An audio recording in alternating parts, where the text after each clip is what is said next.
Class 12 Hindi का एक viral model paper और ये है इस पूरे पेपर का सॉल्यूशन। स्टूडेंट, अगर आप भी 18 फरवरी को क्लास 12 हिंदी का पेपर देने जा रहे हैं ना, तो ये वीडियो एक बार लास्ट तक जरूर देख लेना। अगर ये वीडियो आपने देख लिया, मैं गारंटी लेता हूं इस बार हिंदी में 100 में 95 प्लस लेकर आओगे। क्योंकि जैसे ही मैंने सुना भैया 18 फरवरी को एग्जाम है, मैं आपके लिए एक ऐसा पेपर तैयार करके लाया हूं ना जो बहुत ही ज्यादा इंपॉर्टेंट है और इसमें जितने भी क्वेश्चन होंगे सारे बहुत ज्यादा स्पेशल होंगे। तो क्लास 12 हिंदी का ये पेपर है। पेपर कोड अपने ध्यान में रख लेना 306 MN और इस पूरे 100 नंबर के पेपर को आज हम सॉल्व करेंगे। समय आपके पास रहता है 3 घंटे 15 मिनट पूरा पेपर करने के लिए। यहां पे अपना नाम वाम डाल देना भैया, जो भी आपका नाम हो, ठीक है। ये तो जमा नहीं होगा, कॉपी ही जमा होगी। बाकी कुछ आपको नोट दिए गए हैं भैया, पैसे वाले नोट नहीं।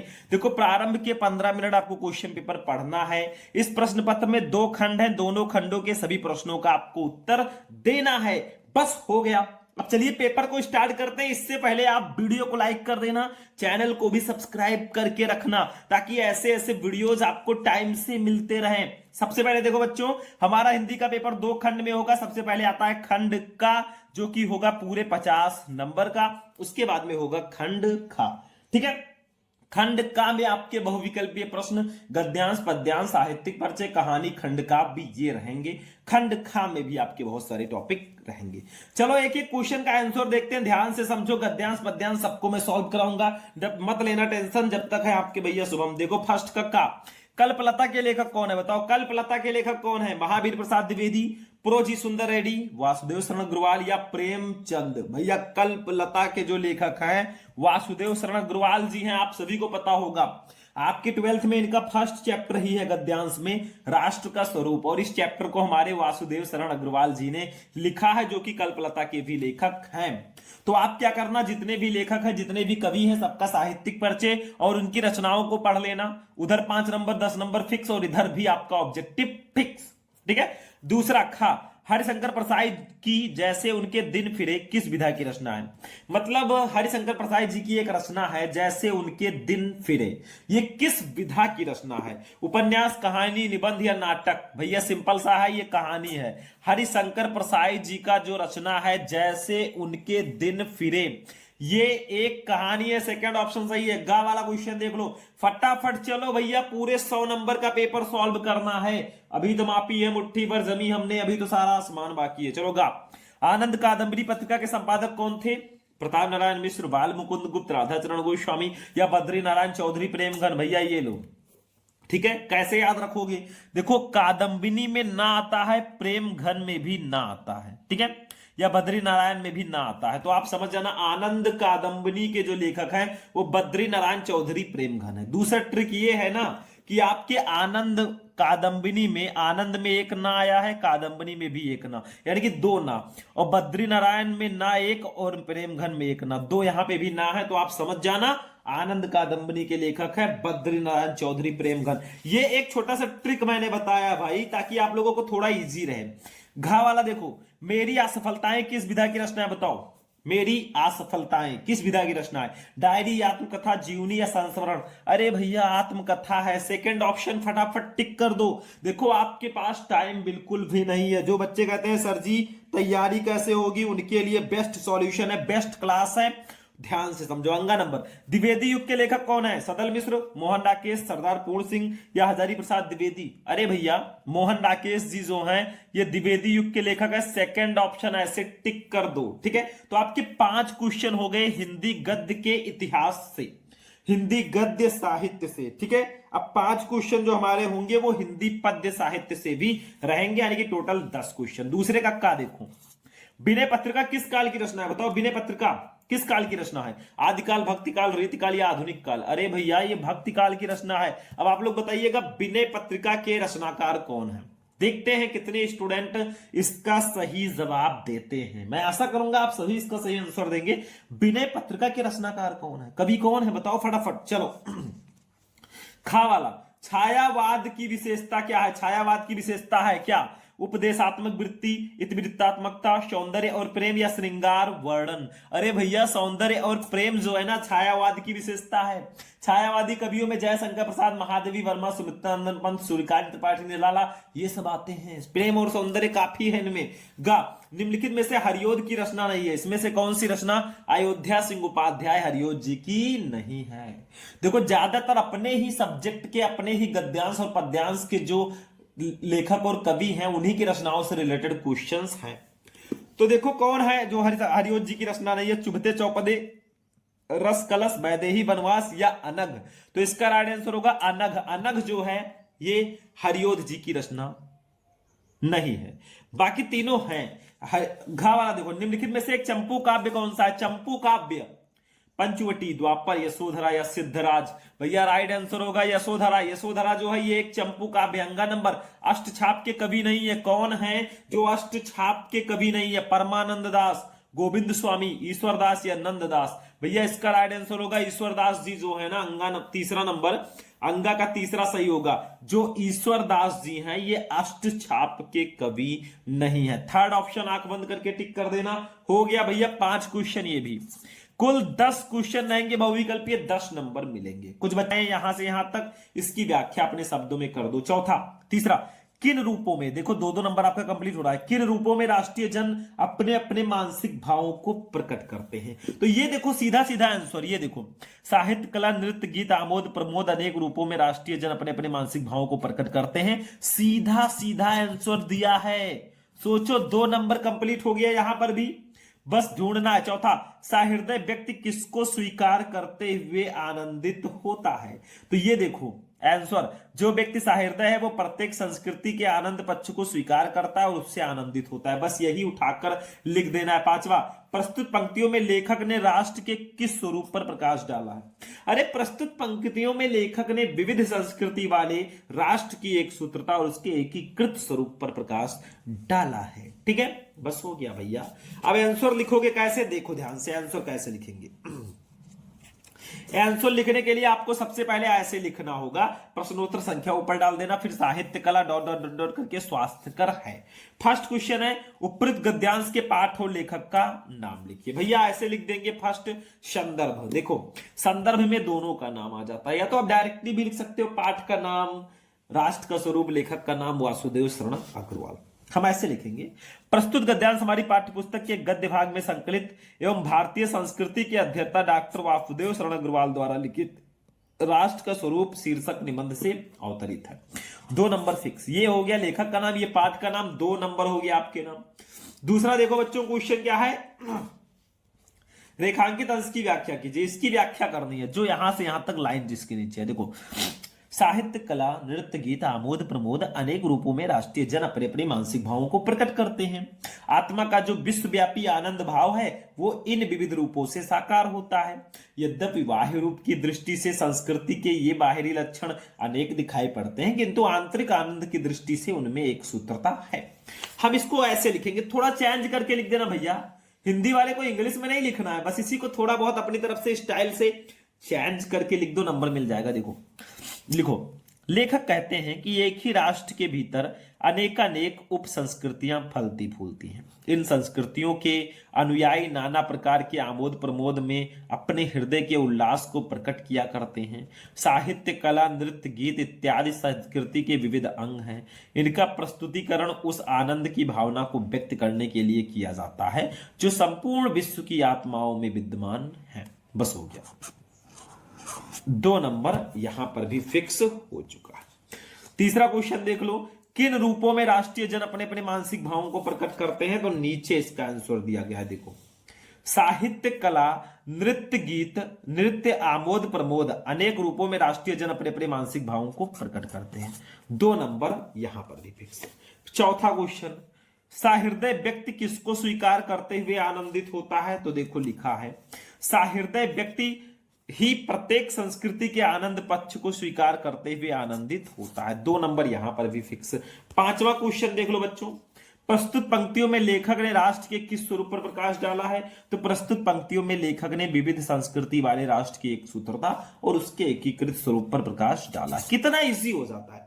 अगर अपने स्टार्टिंग के 2 क्वेश्चन परफेक्टली कर लिए ना तो बाकी आपके लिए हलवा हो जाएगा, और 10 में 10 ऐसे कॉपी चेक करने वाला देकर जाएगा भाई। 1 नंबर छोड़ो, आधा नंबर भी वो नहीं काटेगा, ये मेरी गारंटी है। ठीक है, तो ये सब चीजें आप समझो थोड़ा सा हर्षोल्लास के साथ। चलो आगे बढ़ते हैं बच्चों। अगला अब हम देखेंगे, गद्यांश भी हमारा हो गया है, हम चलेंगे भैया पद्यांश पे। ठीक है, गद्यांश में मैंने आपको बता ही दिया कि कहां से आपके गद्यांश आने वाले हैं, शायद नीचे रखा हुआ है, नहीं, हाँ ये हो गया। ठीक है, तो गद्यांश समझ में आ गया, पद्यांश को समझेंगे। देखो, दिए गए पद्यांशों पर आधारित निम्नलिखित प्रश्नों के उत्तर दीजिए। एक पद्यांश दिया गया यहां से यहां तक, इसके नीचे 5 क्वेश्चन है, पांचों का आंसर दे दो,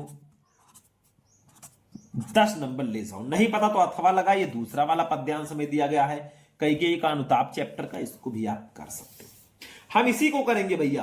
देखो पहले इसका हिंदी मीनिंग में बता देता हूं, फिर इसका आंसर मैं ढूंढ कर बता दूंगा, फिर कैसे लिखना है वो मैं बता दूंगा। देखो ध्यान से समझो। जाते जाते अगर पथ में क्लांत कोई दिखावे, तो जाके सन्निकट उसकी क्लांतियों को मिटाना, धीरे धीरे परस करके गात उत्ताप खोना, संदिग्धों से श्रमित जन को हर्षितों सा बनाना, लज्जाशीला पथिक महिला जो कहीं दृष्टि आए, होने देना विकृत वसना तो ना तू सुंदरी को, जो थोड़ी भी श्रमित वो हो गोद ले श्रांति खोना, होठों की ओ कमल मुख की म्लानताएं मिटाना। ये हमारे जो किस चैप्टर का है, पवन दूतिका का ये है। पवन दूतिका के कवि हैं अयोध्या सिंह उपाध्याय हरिओत जी। यहां पर जो है राधा जी से श्री कृष्ण जी जो है राधा जी को छोड़ के चले गए हैं। ठीक है, अब राधा जी बहुत परेशान है, पवन को अपना दूत बनाकर भेजती हैं। पवन से कहती है कुछ शर्त।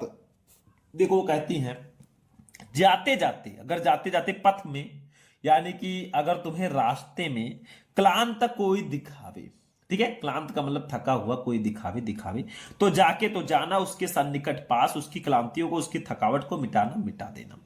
धीरे धीरे परस स्पर्श करके गात उसके शरीर के उत्ताप गर्मी को खोना, सदगंधों से सुगंधों से युक्त श्रमित जन मनुष्य को हर्षितों सा बनाना, यानी कि प्रफुल्लित कर देना।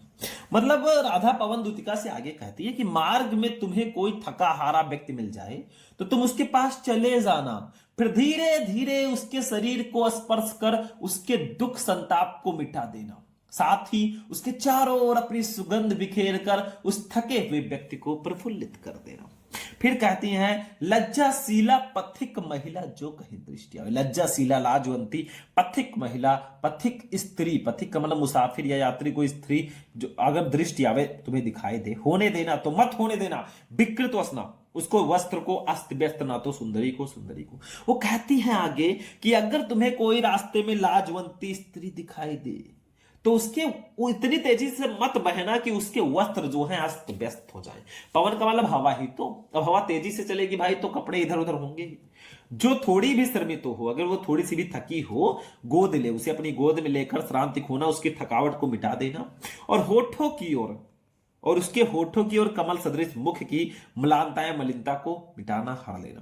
कहते हैं आगे कि अगर वो थोड़ी सी भी थकी हुई दिखाई दे तो उसे अपनी गोद में लेकर उसकी थकावट मिटा देना, और उसके होठों की और कमल सदृश मुख की मलिनता को तुम हर लेना। ठीक है, क्वेश्चन देखो, उपयुक्त पद्यांश के शीर्षक और कवि का नाम लिखिए। शीर्षक का नाम पवन दूतिका, कवि का नाम अयोध्या सिंह उपाध्याय हरिओत। दूसरा, रेखांकित अंश की व्याख्या कीजिए। आपको 2 लाइनों की व्याख्या करनी है। धीरे धीरे परस करके गात उत्ताप खोना, सदगंधों से श्रमित जन को हर्षितों सा बनाना। तीसरा, राधा पवन दूतिका को क्लांत व्यक्ति के संबंध में क्या कहती है? तो राधा पवन दूतिका को क्लांत व्यक्ति के संबंध में कहती है कि उसके शरीर की गर्मी को दूर करने और उसकी सुगंध से उसका मन हर्षित करने के लिए समझाती है। चौथा, राधा ने पवन को पथिक महिला के साथ कैसा व्यवहार करने का निर्देश दिया? तो राधा ने पवन को पथिक महिला के संबंध में निर्देश देते हुए कहा कि उस लज्जाशील महिला के वस्त्रों को ना उड़ाएं, उसे अपनी गोद में लेकर उसकी थकावट दूर करें तथा उसके होठों व कमल जैसे मुख की मलिनता को अपनी शीतलता से दूर करें। पांचवा, कमल मुख में कौन सा अलंकार है? कमल मुख में उपमा अलंकार होगा, शायद रूपक होगा, आप लोग देख लीजिएगा थोड़ा सा यहाँ पे। ठीक है, सही आंसर आप लोग बताइएगा इसका थोड़ा। मुझे भी डाउट है। चलो ऐसे डाल देना, बैठी खिन्ना एक डॉट डॉट डॉट डॉट क्रूरता से। फर्स्ट है उपरोक्त पद्यांश के शीर्षक और कवि का नाम, तो हम संदर्भ लिख देंगे। देखो, प्रस्तुत पद्यांश महाकवि अयोध्या सिंह उपाध्याय हरिओद द्वारा रचित प्रिय प्रवास से हमारी पाठ्य पुस्तक के पद्य भाग में संकलित पवन दूतिका शीर्षक से अवतरित है। कवि का नाम, शीर्षक का नाम। 2 नंबर आपके नाम। दूसरा, रेखांकित अंश की व्याख्या कीजिए। आपको 2 लाइनों की व्याख्या करनी है। धीरे धीरे परस करके गात उत्ताप खोना, सदगंधों से श्रमित जन को हर्षितोषा बनाना। इसकी व्याख्या ऐसे करेंगे। देखो, रेखांकित अंश की व्याख्या हेडिंग डालेंगे, लिखेंगे, राधिका पवन दूतिका से कहती है कि जाते जाते यदि मार्ग में तुझे कोई थका हुआ व्यक्ति दिखाई दे तो तू धीरे धीरे उसकी शरीर को स्पर्श करते हुए उसके शारीरिक ताप को दूर करना और अपनी सुगंध से उस व्यक्ति का मन प्रसन्न कर देना। बस हो गया। तीसरा देख लो बच्चों, राधा पवन को क्लांत व्यक्ति के संबंध में क्या समझाती हैं? तो देखो भैया, ये भी देख लो। राधा पवन को क्लांत व्यक्ति के संबंध में, क्लांत व्यक्ति का दुख दूर करने, उसके शरीर की गर्मी को दूर करने और अपनी सुगंध से उसका मन हर्षित करने के संबंध में समझाती है। चौथा, राधा ने पवन को पथिक महिला के साथ कैसा व्यवहार करने के निर्देश दिए? तो राधा ने पवन को पथिक महिला के संबंध में निर्देश देते हुए कहा कि वो उस लज्जाशील महिला के वस्त्रों को ना उड़ाए, अपनी गोद में लेकर उसकी थकावट दूर करे तथा उसके होठों व कमल जैसे मुख की मलिनता को अपनी शीतलता से दूर करे। बस हो गया। 5वां, कमल मुख में कौन सा अलंकार है? तो कमल मुख में उपमा अलंकार होगा। बस हो गया। लो बेटा, 10 में 10 यहां पर भी ले लो, कोई भी नंबर कट नहीं हो सकता जब तक है हम 9 नंबर कटिंग। चलो भैया आगे बढ़ते हैं बच्चों। ये देखो 5वें कक्का, अब लेखक और कवियों का साहित्यिक परिचय आएगा 5-5 नंबर का, यानी कि 10 नंबर। देखो, निम्नलिखित में से किसी एक लेखक का साहित्यिक परिचय देते हुए उनकी प्रमुख रचनाओं को लिखिए। 5 नंबर भैया, जैसे हरिशंकर प्रसाद, डॉक्टर हजारी प्रसाद द्विवेदी और प्रोज सुंदर रेड्डी जी। तो हरिशंकर प्रसाद जी को आज मैं बता देता हूं, बहुत सिंपल है भाई, मैं जल्दी जल्दी बताऊंगा क्योंकि इस पर मैं एक डिस्क्राइब वीडियो बना चुका हूं, सारे साहित्यिक परिचय एक वीडियो में। तो जब भी आप किसी भी लेखक या कवि का साहित्यिक परिचय लिखें तो पहले एक छोटा सा जीवन परिचय लिख देना।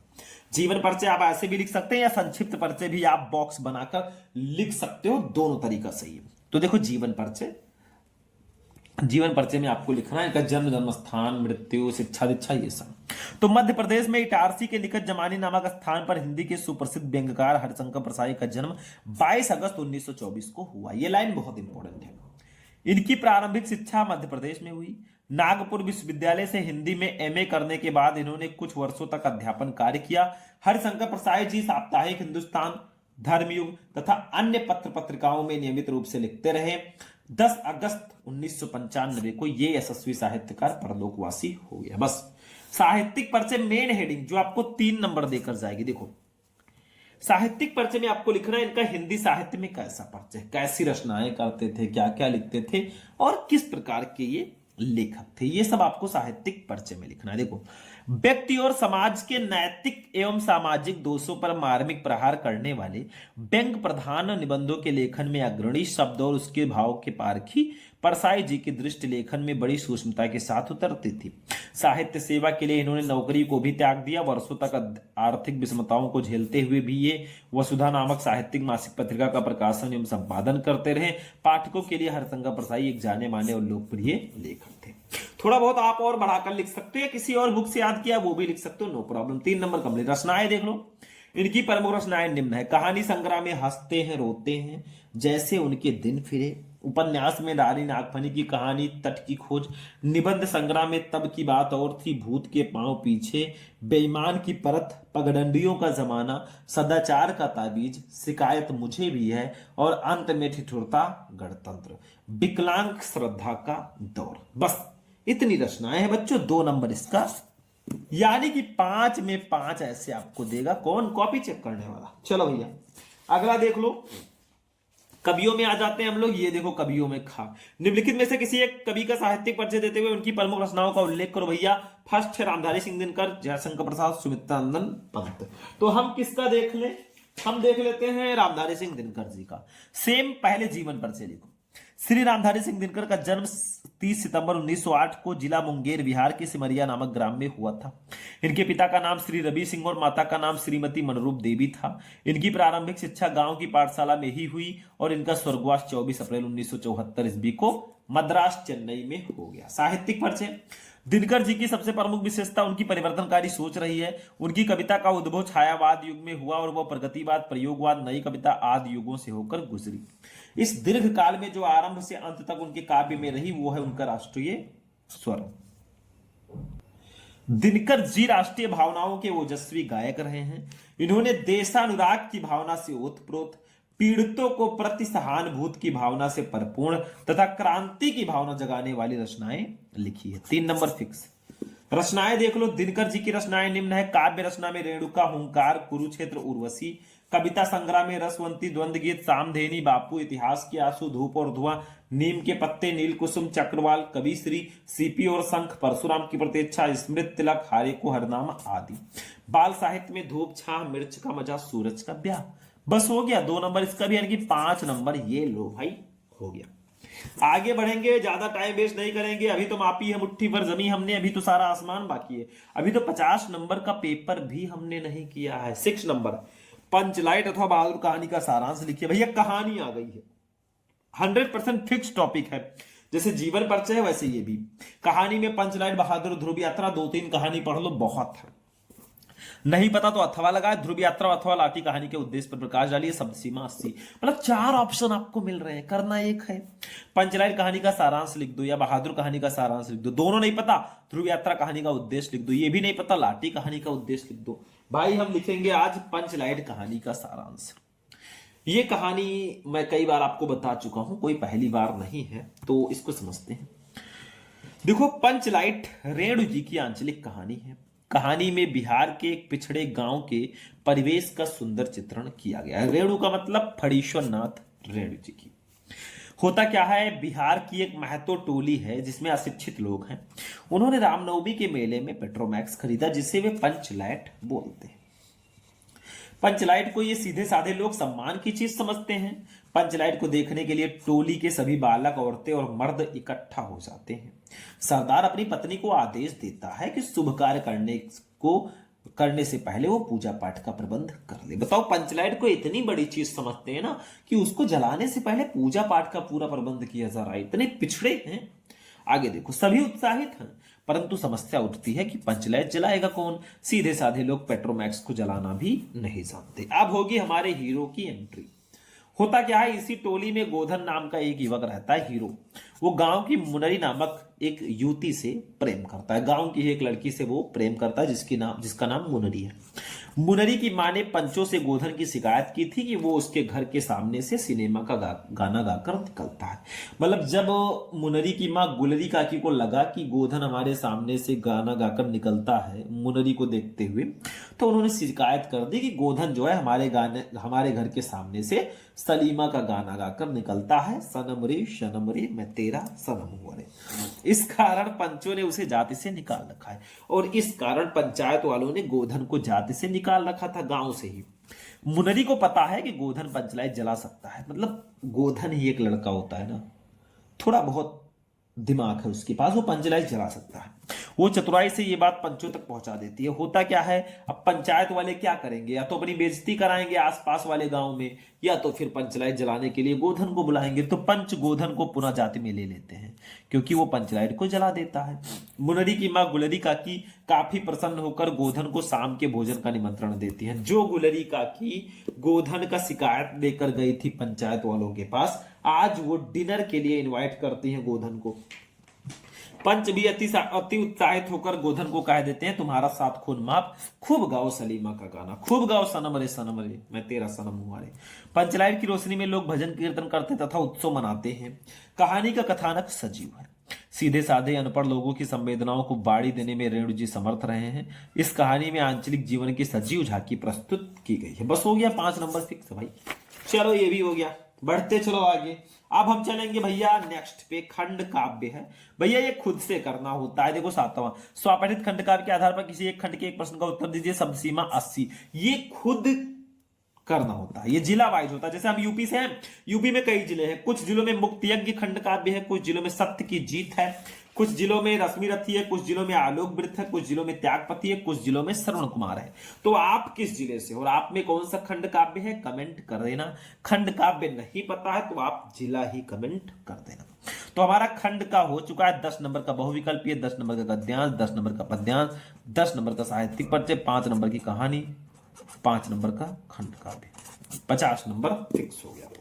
चलो अब हम चलेंगे बच्चों खंड खा पे। खंड खा जो है इसमें हिंदी संस्कृत के गद्यांश और पद्यांश रहेंगे, फिर उसके बाद में हिंदी व्याकरण के क्वेश्चंस रहेंगे। देखो 8वां, दिए गए गद्यांशों में से किसी एक का संदर्भ सहित हिंदी में अनुवाद करो 7 नंबर। मतलब एक आपको संस्कृत का गद्यांश दिया गया है। देखो संस्कृत के गद्यांश पे मैं पहले ही वीडियोस बना चुका हूं, आप लोग सर्च करोगे क्लास 12 हिंदी संस्कृत इंपॉर्टेंट गद्यांश शुभम लेक्चर, वीडियो मिल जाएगा। देखो संस्कृत साहित्यम सरसम व्याकरण सुनिश्चितम तस्य गद्ये पद्ये च लालित्यम भावोद सामर्थ्यम अद्वितीयम श्रुति माधुरीश्च वर्तते। ये हमारे संस्कृत भाषा या महत्वम चैप्टर का गद्यांश है। कर सको तो करो, नहीं तो अथवा लगा ही रहता है। ये दूसरा है आधुनिक जगत पंचशील सिद्धांता। देखो चैप्टर का नाम ही दे दिया गया पंचशील सिद्धांता। तो आप पहले संदर्भ लिख देना, प्रस्तुत गद्यांश हमारी पाठ्यपुस्तक हिंदी संस्कृत के पंचशील सिद्धांता नामक पाठ से अवतरित है। फिर आप लिख देना हिंदी में अनुवाद। चलो खा वाला देख लो बच्चों, ये हो गया। आगे बताऊंगा। खा, दिए गए पद्यांशों या श्लोकों में से किसी एक का संदर्भ हिंदी में अनुवाद करो 7 नंबर। भैया श्लोक पद्यांश जो है ये 100% फिक्स टॉपिक है। एक चैप्टर है आपके 12th में, वो है संस्कृत सुभाषित रत्नानी चैप्टर है। इस चैप्टर में सारे श्लोक ही हैं। इस पूरे चैप्टर को अगर आप पढ़ लेते हो हिंदी मीनिंग के साथ ना, 7 नंबर कोई काट ही नहीं सकता। ठीक है, बाकी जो चैप्टर्स हैं उसमें किसी किसी में एक एक श्लोक है, उसको पढ़ लेना, फिर दिक्कत खत्म। जैसे देखो विद्या विवादाय धनम मदाय शक्ति परेशान पर पीड़नाय खलस साधु वृद्ध में ज्ञानाय दानाय च रक्षणाय। ये हमारे संस्कृत भाषा या महत्वम चैप्टर का सुभाषित रत्नानी चैप्टर का पद्यांश। नहीं पता तो अथवा लगा है। जयंती महाभागा जन सेवा परायणा चिरा मृत्यु भयम नास्ति एसाम कीर्तितनो क्वचित। ये हमारे महामना मालवीय चैप्टर का पद्यांश है। तो मैंने कहा ना आप सुभाषित रत्नानी चैप्टर पूरा पढ़ लो, बाकी जो चैप्टर है उसमें किसी किसी में एक एक श्लोक है वो पढ़ लो भाई, फिक्स है 7 नंबर। हिंदी व्याकरण में चलेंगे तो सबसे पहले मुहावरे और लोकोक्तियां आएगा। देखो निम्नलिखित में मुहावरे लोकोक्ति में से किसी एक का अर्थ वाक्य प्रयोग करो 2 नंबर। हाथ कंगन को आरसी क्या, मतलब प्रत्यक्ष को प्रमाण की आवश्यकता नहीं है। पापड़ बेलना मतलब बड़ी विपत्ति झेलना। सावन हरे न भादो सूखे मतलब सदैव एक जैसा रहना। पानी पानी होना मतलब लज्जित होना। चलो भैया आप पठित गद्यांश पे आ चुके हैं। एक बहुत इजी टॉपिक है, बहुत अच्छा है। देखो निम्नलिखित गद्यांश को पढ़कर नीचे दिए गए प्रश्नों के उत्तर दीजिए। भाई आपको करना कुछ नहीं, 5 नंबर फ्री है। ये वाला गद्यांश पढ़ना यहां से यहां तक। इसके नीचे 3 क्वेश्चन है, 1 नंबर का, ये 2 नंबर का, ये 2 नंबर का, 5 नंबर आपको मिलेंगे। नहीं पता तो अथवा लगा है, ये दूसरा दिया गया, इसके नीचे क्वेश्चन है। तो हम यही पढ़ते हैं और क्वेश्चन का आंसर देते हैं। देखो ध्यान से समझो, यह सत्य है कि उम्र के अंतिम पड़ाव पर वरिष्ठ नागरिकों की अपनी अनेक शारीरिक व्याधियां सिर्फ उठा लेती हैं, परंतु ये उनकी वास्तविक समस्या नहीं है। उनकी वास्तविक समस्या मानसिक है। ये मान लिया जाता है कि जब अब व्यक्ति शारीरिक और मानसिक श्रम के योग्य नहीं रहा, चाहे वो स्वस्थ क्यों ना हो, जैसे ही व्यक्ति की आर्थिक उपयोगिता में कमी आती है वो सामाजिक रूप से अनुपयोगी मान लिया जाता है। वो समाज एवं परिवार की नजरों में बोझ, अनुपयोगी तथा फालतू मानने से उसे मानसिक पीड़ा होती है। मतलब जब तक कोई इंसान कमा रहा है ना, उसको लोग मान रहे हैं, उपयोगी मान रहे हैं। अगर आप ही सोचो घर में कोई कमा रहा है, जब तक वो कमा रहा है उसकी वैल्यू है, उसकी लोग सम्मान करेंगे, उसका इज्जत करेंगे। जैसे ही वो नहीं कमाएगा ना, उसको फालतू मान लेंगे, बेकार मान लेंगे, बेकार है ये, ऐसा है, किसी काम का नहीं है। ऐसा होता है, इसीलिए कहते हैं पैसे अगर कमाना ना तो उसको इन्वेस्ट करके रखना, ताकि कल को आपको काम आए वो पैसे। फर्स्ट, वरिष्ठ नागरिकों की वास्तविक समस्या क्या है, तो यही लिख दो, वरिष्ठ नागरिकों की वास्तविक समस्या मानसिक है। बस इतना लिख दो। देखो लिखा है, वरिष्ठ नागरिक सामाजिक रूप से अनुपयोगी क्यों मान लिए जाते हैं, तो यहां पे लिखा है देखो, जैसे ही व्यक्ति की आर्थिक उपयोगिता में कमी आती है वो सामाजिक रूप से भी अनुपयोगी मान लिया जाता है। सीधा सीधा आंसर है। तीसरा, वरिष्ठ नागरिक को क्या क्या मानने से मानसिक पीड़ा होती है, तो वो समाज एवं परिवार की नजरों में बोझ, अनुपयोगी तथा फालतू मानने से उसे मानसिक पीड़ा होती है। बस हो गया, 5 नंबर फिक्स हो गया। अरे कहां पड़े हो चक्कर में जब है ही कोई नहीं टक्कर में। चलो ये भी हो गया। ये चलो शब्द युग्म पर चलते हैं 11 का निम्नलिखित शब्द युग्मों का सही अर्थ चुनकर लिखिए। जैसे फर्स्ट है अभिराम, अविराम, इसका सही अर्थ क्या होगा? जो पहले उसका अर्थ पहले, जो बाद में है वो बाद में। तो सुंदर और विश्राम, सुंदर और लगातार, घमंड और निरंतर, प्रत्यक्ष और अविलंब। तो इसका राइट आंसर होगा बच्चों बा वाला, सुंदर और लगातार। अभिराम का मतलब सुंदर और अविराम का मतलब लगातार। चलो भैया अगला क्वेश्चन देखते हैं, इसको भी हटा देते हैं हम लोग, फटाफट चलते रहो। खा नहीं, एक क्वेश्चन और था इसी के नीचे, सॉरी, वो तो हम करेंगे ही, साथ में दूसरा वाला क्वेश्चन देख लें। अंशु, अंश, इसका सही अर्थ क्या होगा? सूर्य और भाग, भाग और प्रकाश, किरण और भाग, अग्नि और वरुण। भैया सूर्य और भाग, अंशु का मतलब सूर्य, अंश का मतलब भाग, ये आ वाला सही है। चलो खा अनेक शब्द, सॉरी अनेकार्थी शब्द, निम्नलिखित शब्दों में से किसी एक शब्द के दो अर्थ लिखिए। 2 नंबर अंबर, अंबर को और किन नामों से जानते हैं? मतलब एक ही शब्द के आपको 2 अर्थ लिखने हैं, इसी को हम लोग बोलते हैं अनेकार्थी शब्द। तो अंबर को हम लोग आकाश बोल सकते हैं, वस्त्र इसका लिख सकते हैं। अर्क को हम काढ़ा, सूर्य आंख का पौधा, जनक को हम पिता, संस्थापक, जन्मदाता लिख सकते हैं। चलो गा निम्नलिखित वाक्यांशों के लिए एक शब्द का चयन लिखिए। फर्स्ट, जंगल की अग्नि को क्या कहेंगे? दावाग्नि, बड़वाग्नि, जठराग्नि या नाभाग्नि। तो इसका राइट आंसर क्या होगा बच्चों? तो इसका दावाग्नि होगा। जंगल की जो अग्नि होती है, जंगल में लगने वाली आग, वो दावाग्नि। दूसरा, जिसे जो जीता ना जा सके उसको क्या कहेंगे? अजीत, सर्वजीत, अजय, जयशील। तो भैया अजय, जो जीता ना जा सके वो अजय है। आई एम अजय, अजय नहीं भाई, वो शुभम। घा निम्नलिखित में से किन्हीं 2 वाक्यों को शुद्ध करके लिखिए। वाक्य संशोधन देखो। फर्स्ट, मैंने हस्ताक्षर कर दिया, नहीं मैंने हस्ताक्षर कर दिए लिख देना, बस हो जाएगा। विष्णु के अनेकों नाम हैं, अनेकों आ जाए भैया तो उसको अनेक कर देना, बस वो हो गया। माधव ने पुस्तक पढ़ लिया, नहीं माधव ने पुस्तक पढ़ ली। मैं पानी पी लिया हूं, नहीं मैंने पानी पी लिया है। इस तरह सही करके लिख दो, काम हो गया। 12 का रस छंद अलंकार की बात करें भाई, तीनों को मैंने एक वीडियो में बता रखा है। 6 नंबर एक वीडियो में मैंने कंप्लीट कराया है। यूट्यूब पे सर्च करना रस छंद अलंकार शुभम लेक्चरर, वीडियो मिल जाएगा। कहां पड़े हो चक्कर में। चलो शांत रस अथवा श्रृंगार रस का स्थायी भाव के साथ उदाहरण और परिभाषा लिखिए 2 नंबर। श्लेष अलंकार अथवा रूपक अलंकार का लक्षण उदाहरण लिखिए 2 नंबर। दोहा छंद अथवा कुंडलिया छंद का लक्षण उदाहरण लिखिए 2 नंबर। भाई ये 6 नंबर एक ही वीडियो में आपके भाई ने कंप्लीट कराया है।